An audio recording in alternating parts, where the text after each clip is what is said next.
mo kung gaano nakalawak ang influence mo kapag nagkaroon ng impact.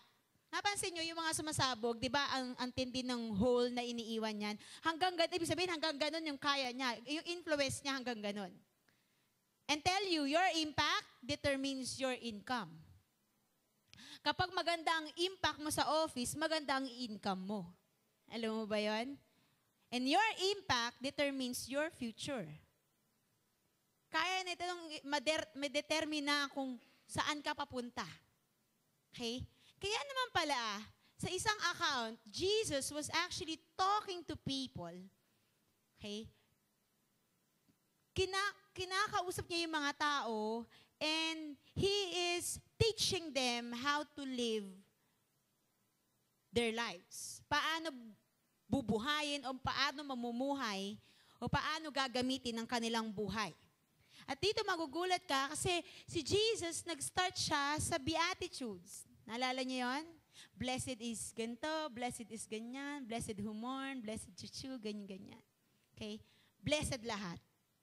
Kaya lang, pagdating ng verse 13, okay, basahin muna natin. Sa verse 11 ng Matthew chapter 5. Sabi niyan, blessed are you when people insult you. Oh, sino na insulto kanina? Pinagpala ka daw. Persecute you and falsely say all kinds of evil against you because of me. Sabi, pag patungkol kay Lord, pinagpala ka daw. Rejoice and be glad because great is your reward in heaven. Uy, pag napapersecute ka pala dahil mahal mo si Lord, mag-rejoice ka daw kasi matindi daw yung reward mo after. Sino dito may persecution ngayon? Pinipigilan ka, huwag ka na nga mag-church dyan. Sarado kandado tayo ganito. Okay? Sarado kandado kulto tayo, ganon. Sarado kandado kay Satanas tayo, alam mo yan? For in the same way, they persecuted the prophets who were before you. Uy, hindi ka pa lang nauuna dyan sa persecution. May nauna sa'yo. Sabi mo sa katabi mo, hindi ka nag-iisa. Yung nangyayari sa'yo ngayon, nangyari na yan sa mga prophets daw. Okay? So nakakagulat, sinasabi ni Jesus to, blessed are you, blessed are you, blessed are those, blessed are those. Pagkatas napunta sa persecution, biglang napunta for the same way, they persecuted the prophets who were before you. Pagdating ng verse 13, you are the salt of the earth. But if the salt loses its saltiness, how can it be made salty again? It is no longer for anything except to be thrown and trampled by men.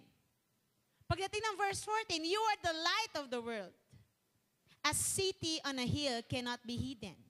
Neither do people light a lamp and put it under a bowl. Instead, they put it stand and it gives light to everyone in the house. In the same way, let your light shine before men, that they may see your good deeds and praise your Father in heaven. Nagtuturo si Jesus ng Beatitudes, tapos bigla niya sinabi, you are the salt of the earth and the light of the world. Parang sinasabi ni Jesus dito, ganito ka mamuhay. Okay? May mga mararanasan kang ganito, pero pinagpala ka kapag naranasan mo yan, lalo na kung nangyayari yan sa'yo patungkol sa akin. Tapos bigla niya sinabi, you are the salt of the earth. Tapos bigla niya sinabi, you are the light of the world. I'll tell you this, ngayong gabing ito, maniwala ka, Jesus is particularly talking to you. You are. Patungkol sa'yo. Oh, may nakikinig ng mga panahon na yon, pero since binabasa mo siya ngayon, ikaw ang tinutukoy nito. Huwag mo munang isipin, yung nakagalit mo kanina, sana naririnig niya to para mabago siya. Kapatid, gusto ko malaman mo, kaya ka nandito kasi gusto ni Lord, ikaw ang unang mabago. Because it's you. Sabi mo sa katabi mo, you. Ikaw to eh. So pag-usapan natin ikaw. Okay. Tapos na si Noah sa storya niya. Tapos na si Jabez sa storya niya. Tapos na yung babae sa storya niya. Kamusta naman yung storya mo? Paano tayo gagawa ng matinding impact sa generation natin? Let me share to you high impact or people na nagki-create ng high impact. Let me share to you high impact young professionals. Paano ka? Ano ang qualities na meron ang mga high impact? Paano mo masasabing cutting edger ka? Alam niyo ba pag sinabing cutting edge? Okay? Cutting, sabihin, pumuputol. Edge, ibig sabihin, angat ka. Ibig sabihin lang nito, you should be above average.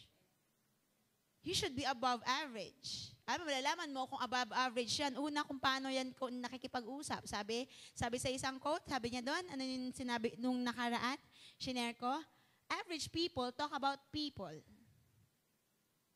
No? But,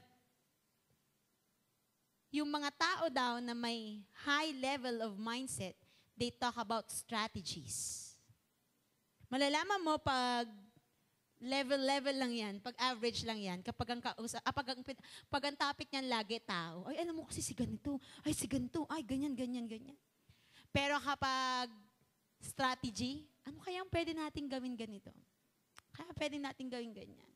Kagabi, from the moment kasi na nagkakaroon ng patayan sa mga addict, no? I was really moved by God. God is speaking to me. Hindi ko lang mahanap yung tamang strategy. And God is really talking to me. Sabi niya, hey, nag-harvest na naman si Satanas. Anong ginagawa ng church niyo? They're dying. Saan mapupunta yun kung namatay yun na drug addict? Don't tell me. Salamat na lang kung bago siya na baril, pinatanggap siya. Salamat sa Lord, di ba? Pero what if hindi? Hindi pa rin nababago ang what? Hindi pa rin nababago ang salvation. Pag wala kang Jesus sa iyong buhay, kahit anong bait mo dito sa mundong ito, kapatid, hindi ka pa rin mapupunta sa langit. Okay? Hindi ang kabaitan mo ang magdadala sa iyo sa langit. Ang magdadala sa iyo sa langit si Jesus. Sabi niya, I am the way, the truth, and the life. No one comes to the Father except through me, sabi ni Jesus. So God is really talking to me. Sabi niya, hey Dana, anong ginagawa niyo? Hindi niyo napapansin na ma-harvest na naman si Satanas? Mag-i-speak pa naman ako, harvest-minded. Sabi ko, Lord, what's your point? I wanna get your idea. Now, tapos mamaya-maya, nasa CR ako. Minsan, mahalaga talaga, kahit sa CR, kausap mo si Lord. Saan magpunta, kausap mo si Lord. Kausap ako, ganyan-ganyan. Tapos ko, nagkuha ko yung idea. Kagabi, I shared it to Pastor Julius, and I think si Pastor Jenner nandun. Sabi ko, ganito gawin natin. Let's make it intentional. Let's go to this barangay, Santo Cristo, o sa mga barangay na malapit tayo. Tapos i-present natin sa kanila yung strategy na pwedeng gawin ng church. So lahat ng susuko sa kanila, pwede nilang dalhin sa atin. Tapos anong gagawin mo? Di-disciple mo na. Kasi hindi mo magagawin, papangako mo lang, hindi yan mababago, maniwala ka. Few days, babalik yan. Ang mga addict, maniwala ka, hindi yan kaya yung pangako lang. Kasi hahanapin yan ng katawan. We need to do something. And that is so specific. Sabi ko, we just need to be, Sabi ko, Lord, ang sarap nito. Tapos nag-uusap-usap na kami, the strategy and everything. We need to be intentional. Kung gusto mo magkaroon ng high impact yung church natin, kailangan kikilos tayo sa ganyan. Sabayan na natin. Gusto mo ng pagbabago, hindi ka sumasabay sa pagbabago, hindi pwedeng ganun. Pag gusto mo ng pagbabago, sumabay ka sa nagbabago. Hindi pwede yung gusto mong makaipon. Mira, sabay ka ng sabay dun sa mga punta ng sale, punta ng ganito, punta ng ganyan. Hindi pwedeng ganun. Okay? So anong meron ang mga tao at mga young professionals specifically, anong meron ka para makapag-create ka ng high impact life? Para magkaroon ng major impact ang buhay mo, kapatid. Sino dito excited na? Verses 13 and 14, you are the salt of the earth, but if the salt loses its saltiness, how can it be made salty again? It is no longer good for anything except to be thrown out and trampled by men. Trampled by men. You are the light of the world, a city on a hill cannot be hidden. Number one, okay? Number one, dapat meron ka. Three important qualities of a high impact young professional. Number one, kailangan meron ka ito, catalyst. Sabi mo nga, catalyst. Ano ang catalyst? Sa chemistry, punta mo tayong chemistry. Sa chemistry, ang catalyst ay substance na nagkukos ng chemical reaction. Okay? Catalyst is a substance that causes a chemical reaction to happen in different way than it would happen without the it would not happen without the catalyst. Hindi magkakaroon ng chemical reaction kapag walang catalyst. For example, a catalyst could cause a reaction to happen at a faster rate. Mapapabilis or mapapababa ang temperature, and that will be possible or will not be possible kapag walang catalyst. Now, when the term catalyst ay ginamit outside chemistry, yun yung chemistry, okay? Pag naghahalo ka ng mga chemicals, pag nagkaroon ng reaction, ibig sabihin may catalyst doon. Okay? So kapag outside chemistry naman, it refers to something that causes change or reaction to take place. Yung may sinabi ka, tapos nag-react siya, catalyst yun. Ibig sabihin, meron ka nun. Nananahimik lang siya, bigla mo sinabi, hoy, hindi, ay, may catalyst ka. Ibig sabihin, nag-react kasi siya dun sa sinabi mo. Okay? Naiintindihan po ba natin? Kaya mo yan. Magigets mo rin yan. Huwag mo muna i-shutdown yung utak mo. Okay? So, ang term na catalyst, okay, it means it causes change or reaction to take place. Meaning, catalyst is an agent of change.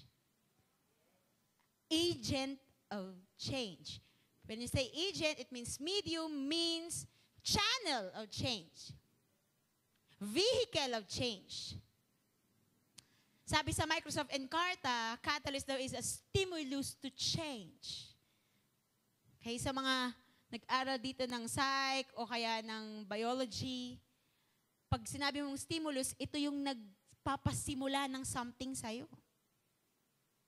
Okay? Nagpapareact sa'yo. Stimulus to change, somebody or something that makes change happen or brings out an event. So, ang mga young professionals pala na may kayang mag-create ng major impact, meron silang quality na ganito. Na kapag sila ang gumalaw, may reaction. Pag sila nagsalita, may reaction. May movement. Pag sila nagtrabaho, may movement. May matatapos. Tanungin kita, may natapos ka ba kanina bago ka pumunta dito? Pag may natapos ka, meron ka niyan. Kasi nagkaroon ng change. From dun sinimulan mo yun kanina hanggang natapos mo, that's change. At nung panahon na yun, at gusto kong malaman mo, ang salt at light, meron ito. Kasi ang salt, agent ng change yan. Mamaya malalaman mo. Ang light, pag nagkaroon ng light, may change. Pag magkaroon ng salt, may change. At ang main source noon sa region nila Jesus, sa Dead Sea. Kaya maalat ang Dead Sea. Okay? Pag gusto mong matuyot doon, punta ka doon. Yun ang major or area or region na kung saan main source ng salt. At sa Ezekiel 47:11, mamaya na lang basahin nyo, hinighlight dito anong importansya ng Dead Sea. Oy, hindi porket Dead Sea, walang importansya. Hinighlight sa Ezekiel 47:11. Pero tignan natin nito. Sinabi ni Jesus, you are the salt of the earth and light of the world. Salt serves as what? Unang-una ang salt, it serves as preservative. Tama ba?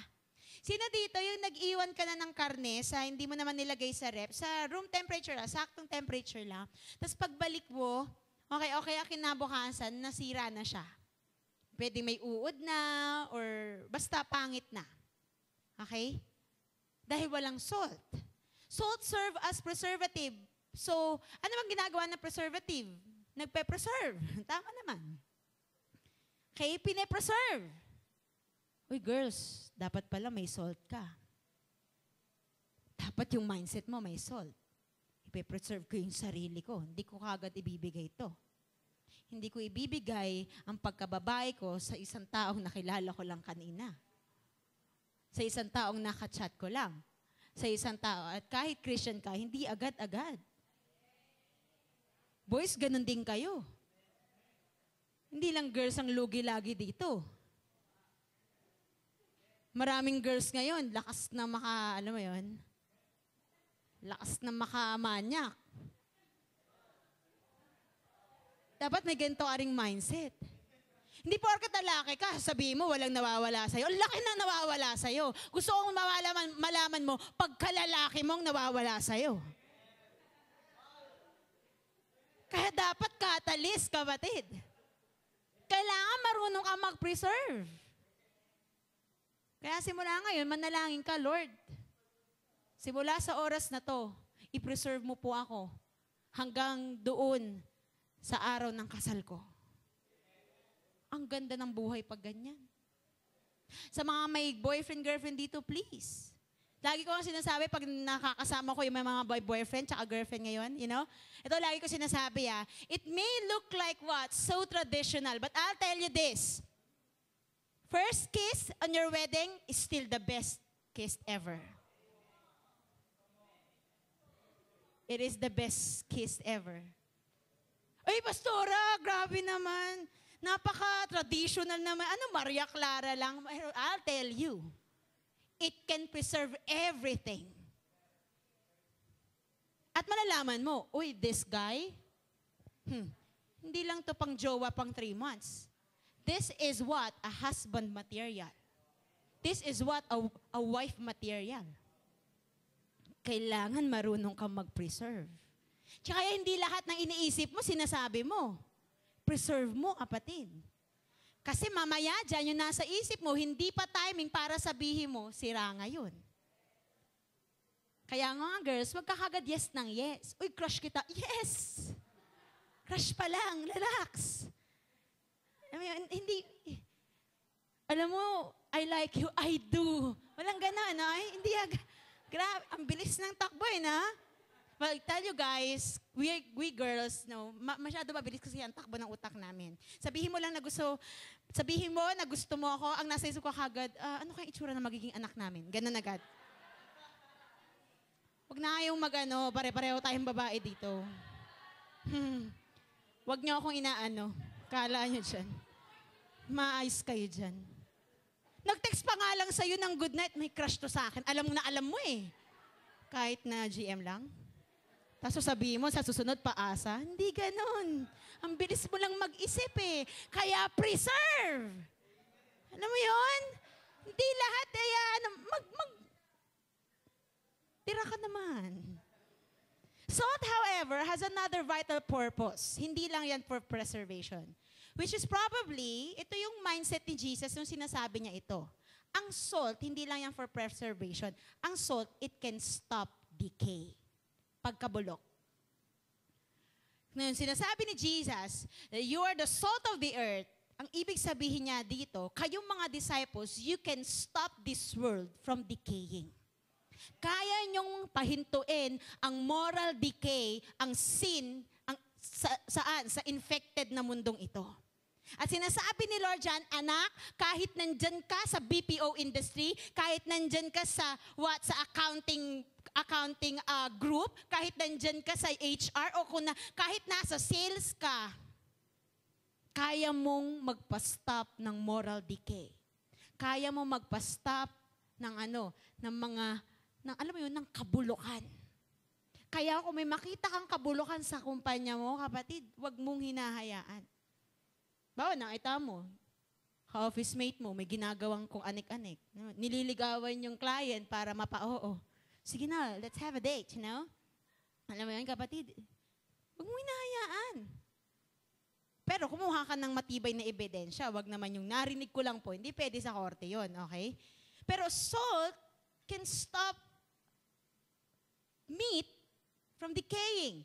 Same thing with us. Ang sabi ni Lord ganito, okay, simplihan natin. Ikaw, nilagay ka sa pamilyang yan. Yung pamilya mong yan, di kilala si Jesus, mabubulok na yan. Pero nilagay ka dyan ni Lord bilang salt para yung pamilya mo hindi mabulok. Nilagay ka ni Lord dyan sa kumpanyang yan para yung kumpanya mo hindi mabulok. Nilagay ka ni Lord dyan sa circle of friends na yan. I don't care kung nasa fraternity ka ngayon. Basta nilagay ka ni Lord dyan eh. Para hindi mabulok. Nilagay ka ni Lord sa relationship na yan para hindi mabulok. Huwag ka daw maging agent ng kabulukan. Maging agent ka daw ng preservation. And salt serve as flavor, seasoning. Sino dito yung nagluto ka, tapos nakalimutan mo lagyan ng asin? Diba? Kahit aso, baka hindi kainin yan eh. Walang lasa.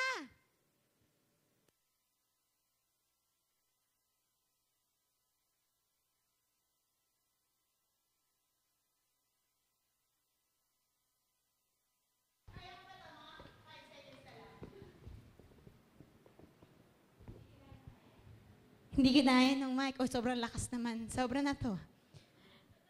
Sino dito, honestly, sino dito nakakain na ng sobrang tabang? Alam mo, nung nasa hospital ako, at nasa cesarean stage pa ako, so bawal pa kagad, na? Kasi syempre, binalik pa yung mga bito-bituka kung ganyan, no? Binalik pa, ni-imagine nila, si Mami Dana. Binalik yung mga anak ko, binalik yung taba ko, kung pwede lang sabihin kay Doc, huwag mo na ibalik yung taba, gano'n. Binalik lahat yun, at sabi, ito lang po pwede nyo pong kainin. Nung kinain ko, syempre, nung 9 months ako nagbubuntis, bawal lang ganito, bawal lang maalat, bawal lang matamis, bawal lang ganito, bawal lahat. So sabi ko, Lord, pagkapanganak ko, kakain po ako ng chocolate cake. Deprive ako eh. Alam mo yun? Tapos nilatag sa akin, lugaw. Okay lang. Sige, okay, lugaw. Sige, inaalala ko yung stomach ko, baka hindi pa kayang mag-ganon. Lugaw. Pagtikip kong ganon, walang lasa. Hindi ko nakain. Sabi ko, hindi, magtitisa lang ang gutom. Alam mo yun? Pero ang salt daw, it serves as what? Flavor. Salt serve as what? Fertilizer. Alam mo ba ang salt ay fertilizer din? Ibig sabihin, catalyst gives nourishment. And as light, we are what? To illuminate or make visible. Tanungin kita, kapatid, alam ba sa office nyo na Christian ka? O pag nagpakilala ka bukas, uy, Christian ako. Ah! Totoo ba? Ganun yung itsura nilang lahat. Alam ba sa family mo na Christian ka? O Hokage moves ka? Nagsakagaling, naipag-date po, okay lang. Pag naipag-date, okay lang eh, na? Hindi ko maintindihan yung ibang mga magulang ba't ganun. Pag naipag-date, okay lang. Pag sa church, babawalan. Mahirap talaga intindihin ng mundong ito, no? Alam mo yun? Alam ba ng friends mo na Christian ka? I mean, hindi pwede nilang malaman. Pastor, hindi nila pwedeng malaman. Maniwala ka. Galit-galit kami. Block ako sa Facebook pag nalaman nila. Alam ba ng jowa mo na Christian ka? Alam ba ng jowa mong kayo? Na-joke lang.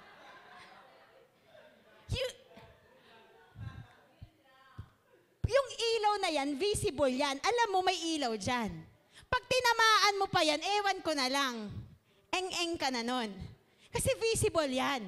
Ang ibig sabihin ng catalyst, kapatid, is to what? Magbigay ng seasoning, magbigay ng flavor, at maging visible.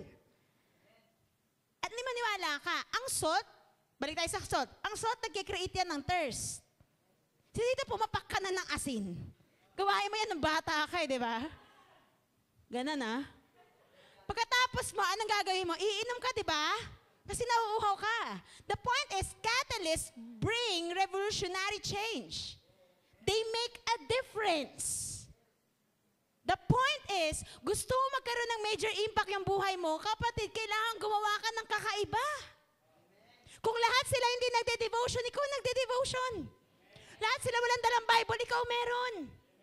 Pag lunch break na, lahat sila susunggap agad sa pagkain, ikaw magpipray muna.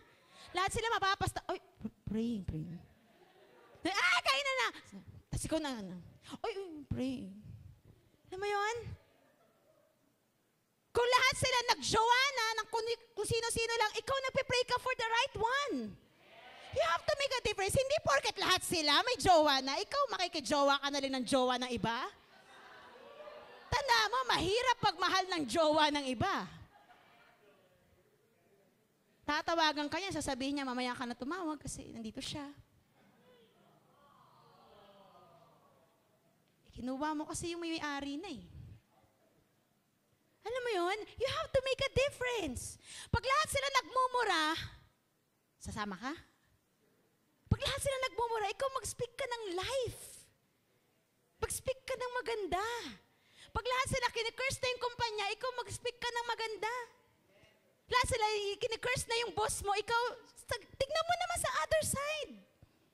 I tell you, hindi naman monster yung boss mo, hindi naman evil yan. Okay? Naunawaan ba natin? You have to make a difference. At yan ang ginagawa ng salt at ng light. At para daw magkaroon ka ng major impact, kailangan catalyst ka, kapatid. Starting today, if you want to create a major impact, be different. Live above average. Huwag kang luminya sa mga leveling lang. Simula ngayon, kung di mo naranasang sumama sa mga matatalinong tao, simulan mong sumama sa matatalinong tao. Naalala ko nung nakaraan, di ba sabi ko, kung sino yung mga kasama mo, yun nag-determine kung sino ka eh. Di ba? Sa school, pag row 4 kayo. Sabihin, lahat kayo doon di matatalino, parang ganon. Pag yung top 10, magkakasama, kasi top 10 yan, matatalino yan. Ay kapatid, gusto mo yumaman? Sino dito gusto yumaman? Sumama ka sa mga taong mayayaman. Hindi ko sinasabing mag-pretend kang mayaman, pero get their strategy, get their lifestyle. Alam mo, magugulat ka sa SM tsaka sa Trinoma, hindi yung mayayaman, hindi yun yung mga maporma. Yung mga mayayaman, simple lang yun pag nasa loob ng mall. Pero malalaman mong mayaman sila, bakit? Simple lang yung damit nila, pero pumupunta sila sa mga mamahaling mga bilihan. Nakapunta ka na ba sa mamahaling mabilihan? Ay, pastora, hanggang food court lang naman kasi ako eh. Pastora, hanggang landmark lang ako, alam mo. Ay, hirap lang ako. Ayan na naman, mindset mo na naman, mahirap ka. Try mong pumunta sa Chanel. Check ka lang. Magkano po ba to? Sige po. At least naamoy mo. Oh, ano nang pareho kayo ngayon na mayaman? Pareho kayo nakaamoy Chanel. Tama ba ako? Am I making a point here? Sino dito nauunawa yung sinasabi ko? You have to think above average. Parang sinabi ko na nakaraang incubation na, pag hindi ko ma-imagine, titira ako sa malaking bahay, hindi ka nga magkakaroon ng ganun. Kasi imagine mo pa lang, hindi mo na kaya. Hindi ko ma-imagine, mapopromote ako. Ay, hindi ka nga mapopromote. Think above average. You know, I know, I'm dreaming one day I'll have my own business. You know, I'm dreaming one day I'm gonna have a good family. Ano mo yun? Speak above average. Okay? Hindi ko sinasabi na huwag ka na mag-step down dun sa mga, alam mo ganun. Alam naman natin yung sinabi ni Paul, di ba? Pero ang point ko dito, gusto mo mag-create ng impact. Hindi porket nandun ka sa level na yun, makikisama ka na din sa kanila. Iba yung nakisama ka sa nakisama ka. Amen ba? Speak above average. Pag nagsalita ka, dapat yung may laman. May mapupulot yung tao, may wisdom. Hindi puro pak-pak, ganun. Yung puro ganun. Pag nilagyan mo ng pak-pak, ganun, lagyan mo naman ng may buhay. Ulitin ko, if you want change, ito, listen to this. If you want change, who wants change? If you want change, bring that change. Ikaw magdala ng pagbabago. Pagpasok mo mamaya sa bahay nyo, hey ma, pa, I'm bringing a change, you know? Nagdadala ako ng pagbabago. It's not just about yung sinasabi mo. Kailangan nakikita yan. Maraming mga kabataan dito sa church natin. Laging sinasabi ng magulang nila, alam mo, attend lang, baka nasabihan ka rin ito, attend lang ako ng church nyo pag may nakita akong pagbabago sa'yo. See? Agent of change ka kasi. Pakita mo na. Sabi sa katabi, pakita mo na. Nang ma-attend na yan. Pakita mo na. If you want change, bring change. Don't wait for change to happen. Make it happen. Gumawa ka. Kung si Duterte ngayon na presidente natin gumawa ka din. As salt and light, we have to counteract tasteless and darkness. Mayroon bang tasteless and darkness sa paligid mo ngayon? Counteract mo daw yan. Catalyst is a change maker. They make things better, not worse. Naalala ko kanina, we were talking upstairs. Itong isang young pro natin, si Course. Meron siyang disciple na hindi straight. Okay, so tomboy. Sabi sa kanya, hanggang saan ba yung ganito natin? Ganito natin eh. Kala mo may tayo. Ganun. Walang tayo. Okay, there was never an us. Ganyan. Sabi niya, hanggang saan ba to? Ang tanong sa kanya, hanggang saan mo ba kayang magstay sa akin? Sabi niya, gana, level, di ba? Sabi ni Cor sa kanya, alam mo, ang discipleship, hindi ka aalisan yan hanggat di ka umaalis. So hanggat hindi ka aalis, hindi disciple kita. Ano bang plano mo sa akin? O sige, bukod sa maging straight ako, ano bang plano mo sa akin? Plano ko ma-disciple ka. Hanggang dun lang? So naghahangad ng iba pa. Hanggang dun lang? Sabi niya, oh, bakit? Hanggang saan pa ba? Sabi niya ganun. The point is, hindi mo kailangan sumabay sa kanya, no? Sige, para maging straight ka tayo. Paano maging straight yun? Kayo. Hindi lalong hindi naging straight yun. Naunawaan ba natin? Gusto mo maging straight yung buhay ng isang tao, wag mong patulan yung ginagawa niyang mali. You have to make a change. A radical change. Don't be content with being good. Always be driven to be better. Driven to be better. Sabi mo sa sarili mo, I will be better. Number 2. Same verses. You are the salt of the earth, but if the salt loses its saltiness, how can it be made salty again? It is no longer good for anything except to be thrown out and trampled by men. You are the light of the world. A city on a hill cannot be hidden. Sabi sa verse 14. Number 2, sabi salt and light, okay? Number 2 is cure. The Hebrew people harvested salt by pouring seawater. Okay? Nagtatapon sila ng tubig na galing sa dagat, tapos hahayaan nila yun mag-evaporate at makakakuha sila ng salt. And they used the mineral for seasoning and preservative.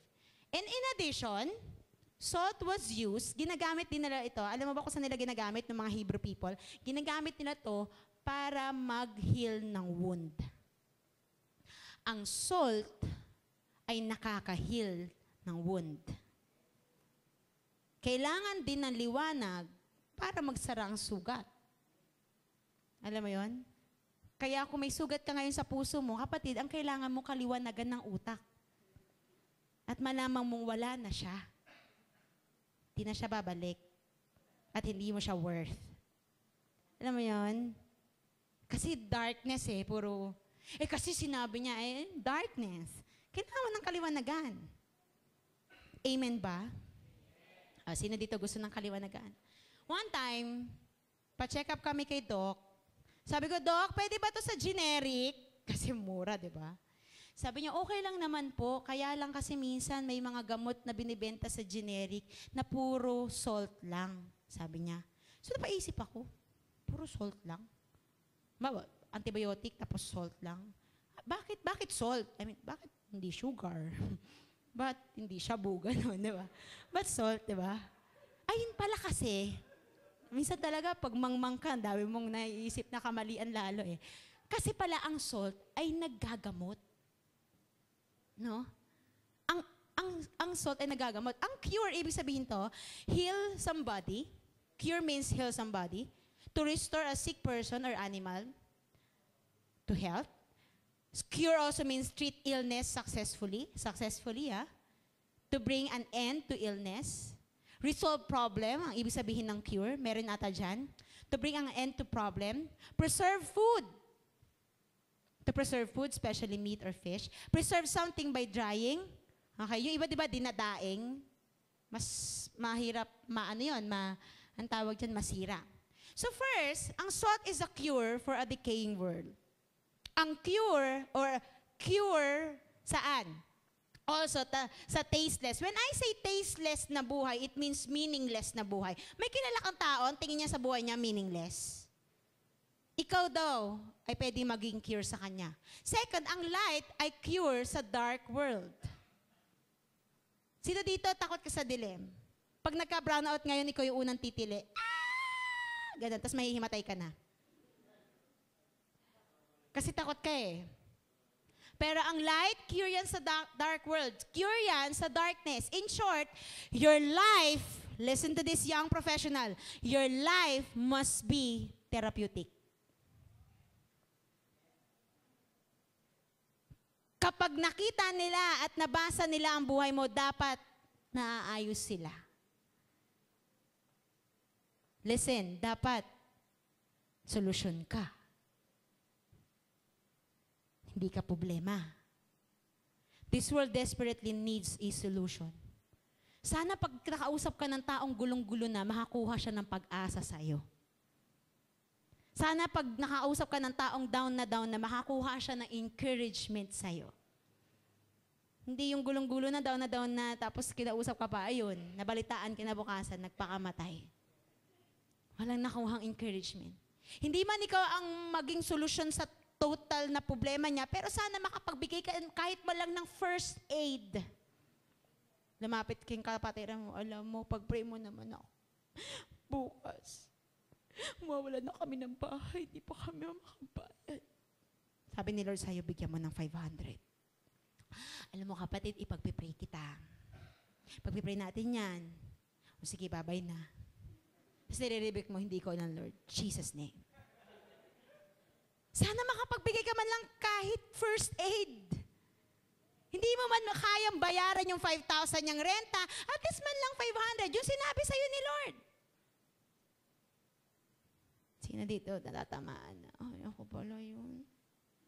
Ako yun eh. Ganun na ganun yung sinabi sa akin ng kaibigan ko. Sana nag-usap na lang kami ni Pastora. Hindi ako. Paano niya ngayon malalaman, Christian ba talaga? Hindi man lang marunong tumulong. Pero, eto, nasa isip ko lang. Hindi man ikaw makapagbigay sa kanya ng solusyon, pero pag si Jesus ang binigay mo sa kanya, yun ang solusyon.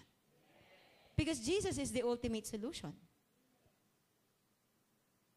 Eto, magugulat ka, light sa Greek word, yung ginamit ni Jesus dito, na word na light, sa Greek word, ang ibig sabihin nito ay phos. P-H-O-S. Sa English, pag translate, F-O-C-E, phos. Ano ibig sabihin nun? Fire. Ay, sana kapag may katabi kang Christian na nawawalan ng apoy, magliyab siya pagtapos niyo mag-usap. Alam mo yan? Pagkatabi mo siya, alam mo, hindi na nga ako nagde-devotion, hindi na nga ako ma-attend sa church namin, hindi na. Pag alis mo, magde-devotion siya ulit. Yak siya kay Lord, Lord, I repent. Bakit? Kasi nasalinan mo siya ng apoy mo eh.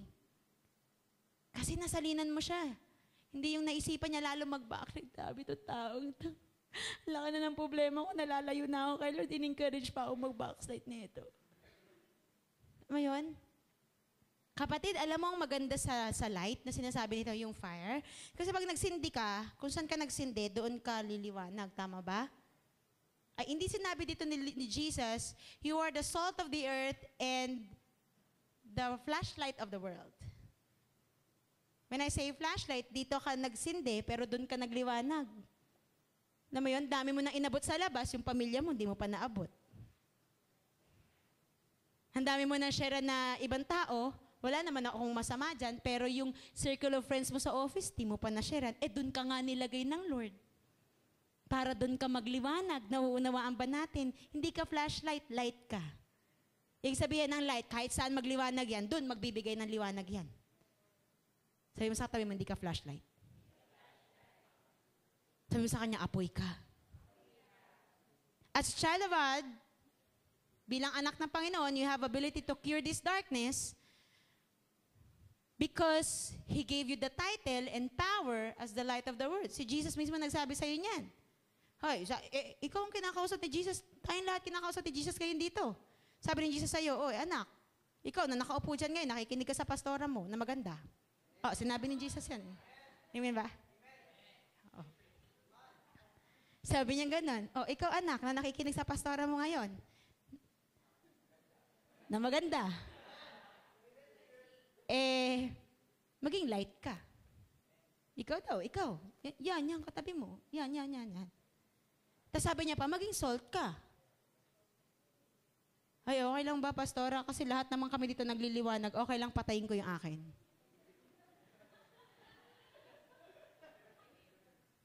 Pastora, okay lang ba? Lahat naman kami dito, mukhang maalat na. Pwede ba patamisin ko naman? Alam mo yung kapatid? God gave you. Si Jesus mismo nagsabi sa'yo, you are. Yes, you are. The light of the world and salt of the earth. Walang ibang pinepertain dito si Jesus kundi ikaw. So ang sinasabi ni Jesus dito, you are the cure. Huwag ka na maghanap ng ibang cure. Ikaw na yun.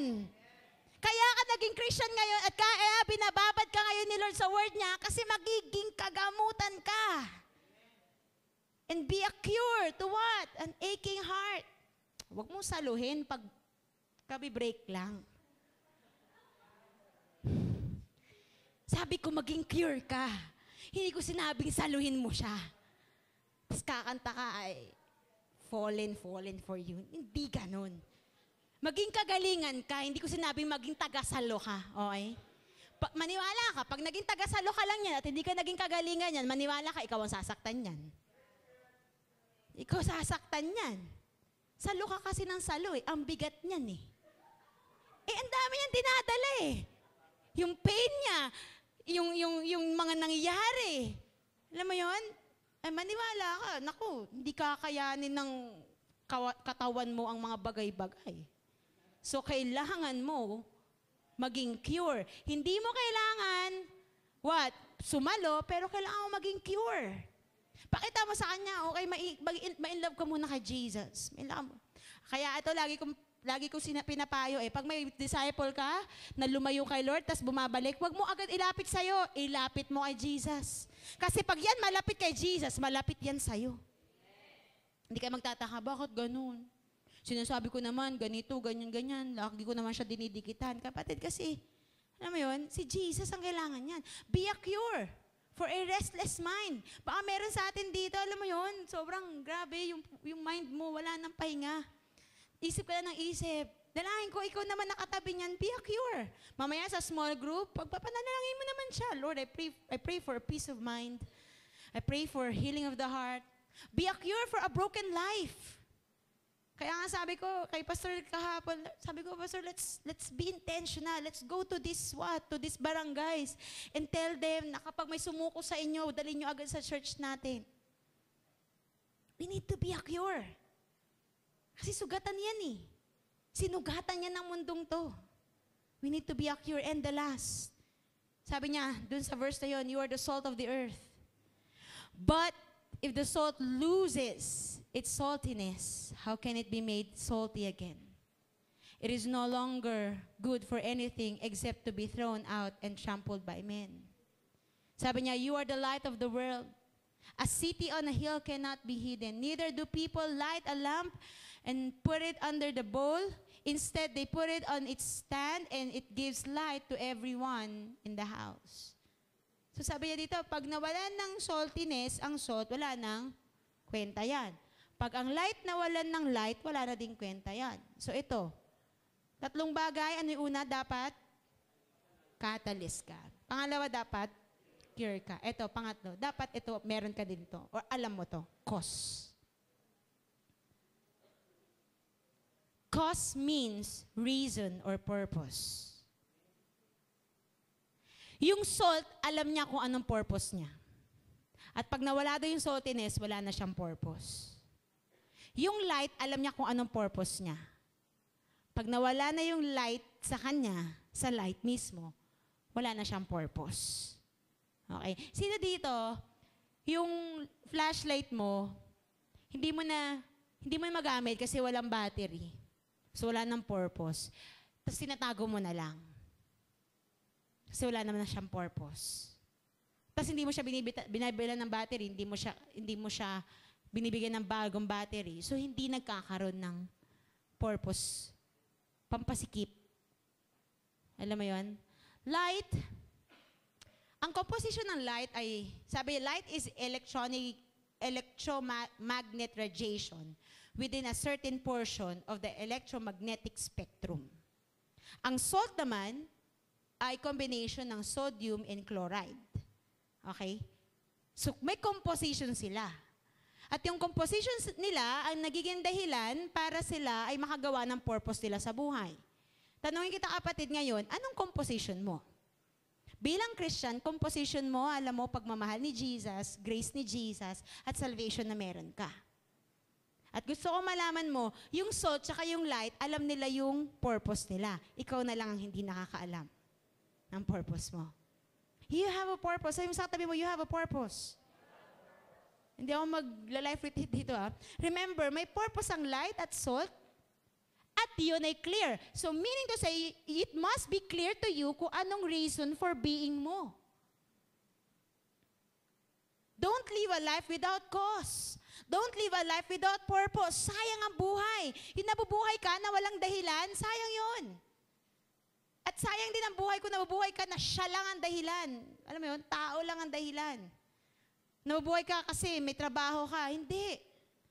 It is more than your work. It is more than your love life. It is more than your family. Kasi ang purpose mo, it gives meaning to you and what? It should be for a lifetime. Pag nilagay mo yung meaning ng buhay mo sa pamilya mo, maniwala ka. Pag nawala yung pamilya mo, guguho ka. Pag nilagay mo yung meaning ng buhay mo sa work mo, pag pinag-resign ka dyan o bigla ka nalang inalis, maniwala ka. Baka matagpuan ka na lang namin sa kangkungan. So, ang purpose pala, ito kasi ang lilikha ng marka sa buhay ng ibang tao. Sabi ni Dr. Miles Monroe, sabi niya, the greatest tragedy of men is not death, but life without purpose. Pag ang buhay mo, walang dahilan kung ba't ka nag-i-exist. Walang kwenta ang buhay. Dapat malinaw sa'yo yan. Tanungin kita, malinaw ba sa'yo kung bakit ka nagwo-work dyan ngayon? Malinaw ba sa'yo kung bakit meron kang ganyang family ngayon? Dapat malinaw sa'yo yung purpose mo. Bakit ka papasok sa kumpanyang yan? Kasi pastora, mataas ang sahod. More than that. Kasi maniwala ka, the salary, it will not satisfy you. Nung na-promote ka, natuwa ka kasi may increase, pero hindi ka pa rin satisfied, di ba? Tapos na-promote ka ulit, natuwa ka ulit kasi may increase, kasi hindi ka pa rin satisfied. Doon kasi ito papakita na dapat di ka nasa-satisfy. Alam mo yun?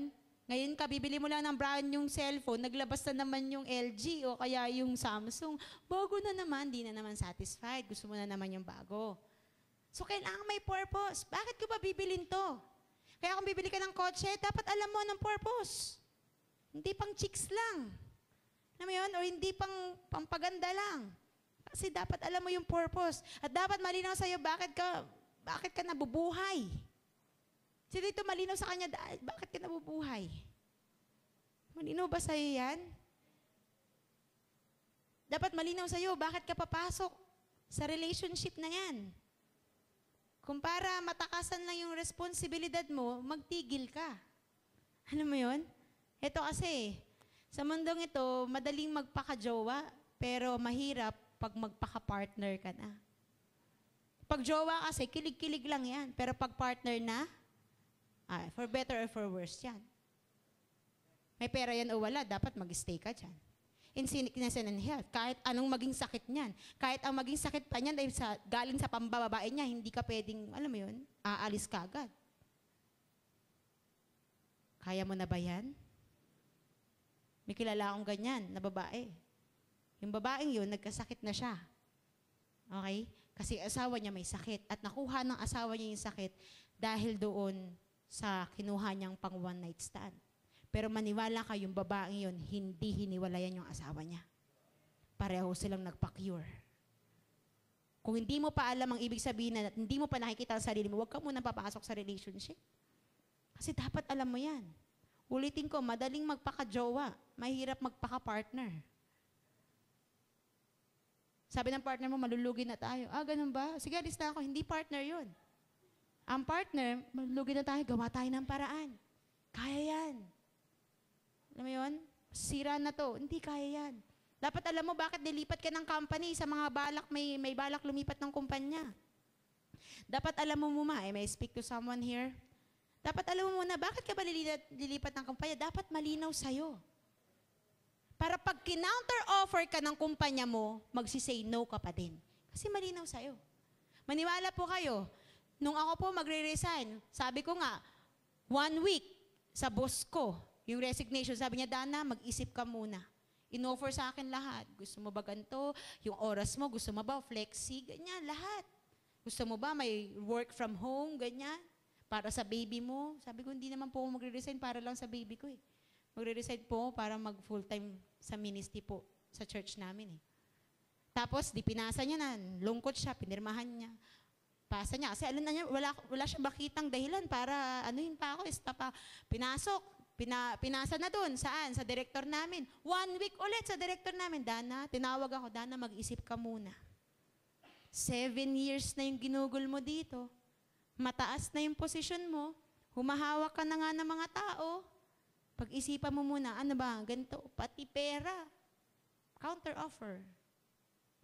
Pero malinaw kasi sa akin, bakit ako magre-resign? Kung hindi malinaw sa'yo, pag kinounter offer ka, sige po, mag-i-stay na po ako. Alam na. Diba? Alam na nila. Mahirap pa naman ang pagkong-kumpanya nag-counter offer sa'yo. Ay, huwag kang papakain doon, maniwala ka. Ang mga kumpanya, pag kinounter offer ka, tapos kumagat ka, maniwala ka, yung trabaho mo, it's not worth it nung dinagdag sa'yo. Matalino sila. Dapat mas ma-wisdom ka.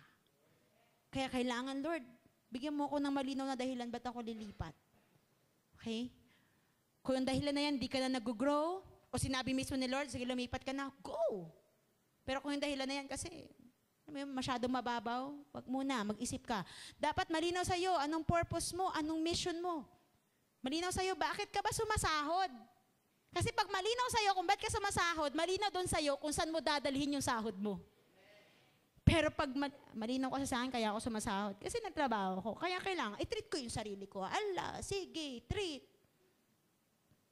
Ending. Walay. Hintay ulit ng panibagong sahod. You're just working to get your salary. What a shallow reason to work. Napakababaw na dahilan para magtrabaho ay yung sahod mo. Kasi darating yung time, maniwala ka, makikita mo, your sahod will never be enough. Pero pag alam mo kung saan mo dadalhin yung sahod mo, malinaw sa'yo, bakit ka sumasahod, saan mo yung dadalhin, malinaw sa'yo, di mo nanakawan si Lord. Matututo kang magpala ng ibang tao, yung katabi mo. Naghihintay lang yan.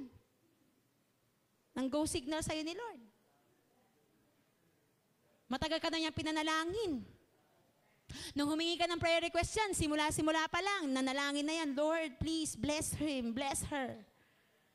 Sana naman, sa pagpapala sa'yo ng Lord, wag mong kalimutan yan. Amen ba? Dapat malinaw sa'yo. Dapat malinaw sa'yo, bakit ka umaatin ng cutting edge? Wala lang. Kasi napilit. Alam mo na. Dapat nalitaw sa'yo, bakit ka nagla-life group? Ba't ka nagdi-devotion? Dapat malinaw sa'yo lahat niya. Ang salt, ulitin ko, ang salt, alam ang purpose niya. Ang light, alam ang purpose niya. Dapat ikaw alam mo din ang purpose mo. Alam mo, sabi sa isang research, ang chlorine gas is a deadly poison by itself. So kapag ang tayo daw, wala tayo nito, 'di ba? 'Di ba ang salt ay sodium chloride?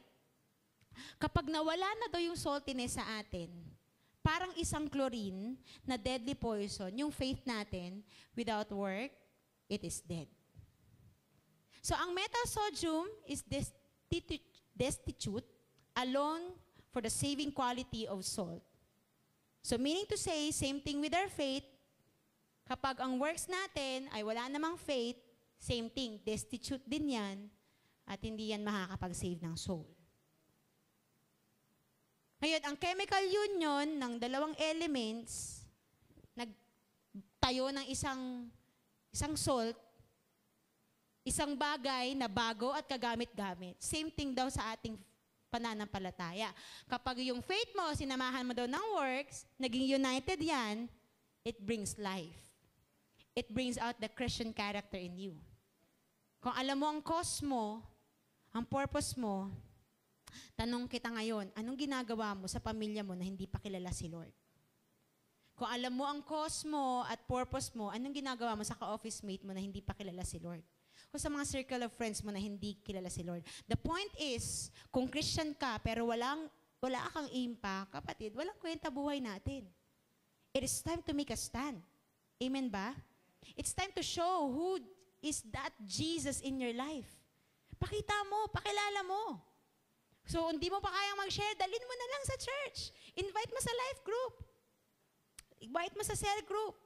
It is time to do good. Ang minsan masakit dito, yung hindi pa Christian, yung pa yung mas mabait kaysa sa'yo eh. Yung pa yung mas kind, yung pa yung mas good. Kapatid, sana sa kindness and goodness, sa'yo una makita yan. Kasi pag nakita daw yan sa'yo, it gives glory to your Father in heaven. It's time to be a cutting-edge young professional. Kailangan, kapatid, yung ginagawa mo may kakaiba. Angat sa iba. So as I conclude right now, sabi dyan, another view is that the salt and light, sa passage na to, nagre-refer siya sa duality of roles ng mga disciples to be like a light from a city. Ibig sabihin, viewable sa lahat. Kapatid, tanungin kita, viewable ba sa lahat ang pagmamahal mo kay Jesus? Kitang-kita ba nila na mahal mo si Jesus? Viewable ba sa lahat yung pagsuserve mo kay Jesus?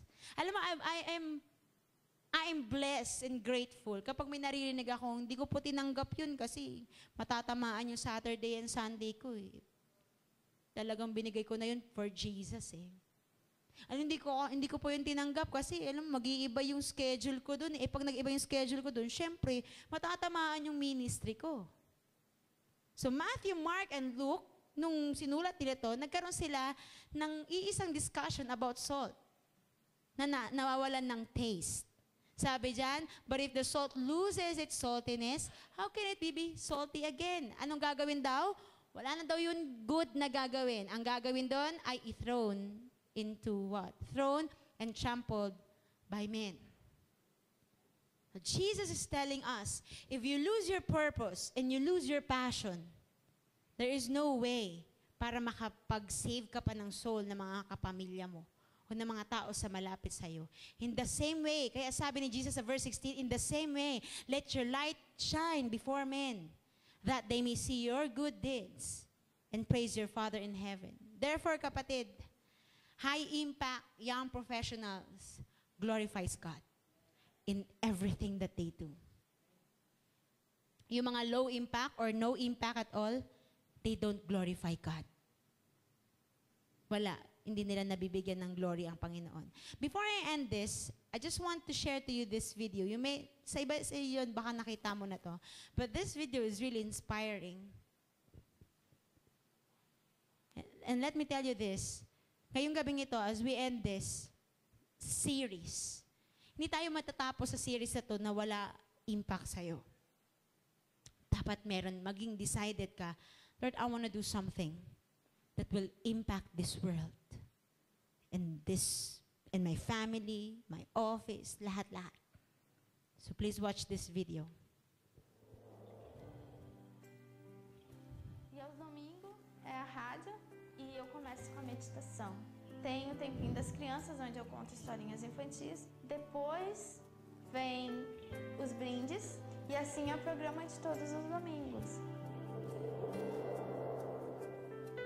Segunda-feira de manhã eu estudo e à tarde a gente faz bastante trabalho missionário. Terça-feira eu visito o asilo e lá a gente canta, a gente ora, a gente brinca.